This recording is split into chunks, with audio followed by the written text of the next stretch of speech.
Allegations, ఎన్ని allegations captain అయినప్పుడు అంట. అది సోది సోది సోది, అది మాత్రం నమ్మకండి అక్క. ఛీ, అది తొక్క, అదేం కాదు అది. సో కాలెత్తి చూపించినాడంట, అదొక అలిగేషన్. అమ్మాయిలు పిచ్చోడంట, అదొక అలిగేషన్. అమ్మాయిలు పిచ్చోడు అనే వాళ్ళు వీళ్ళిద్దరు ఎందుకు మళ్ళీ అదే కదా, మేము సీజన్ లో మేమున్నాం ఎక్కువసేపు, తనతో ఉన్న 5 weeks. అసలు అమ్మాయిలు పిచ్చోడంట, సోదండి.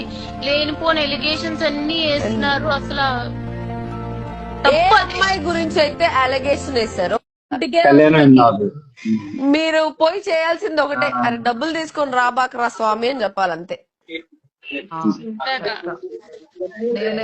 నేను ప్రిపేర్ అయ్యున్నా, ఇలా నేను కూడా చెప్తా. అడిగినప్పుడు చెప్పడం కాదు, మీకు మైక్ ఇచ్చిన వెంటనే చెప్పేయండి. నేను దండం పెట్టాను, డబ్బులు మాత్రం తీసుకోమాకరా అంట. అట్లా చెప్పండి. Okay, so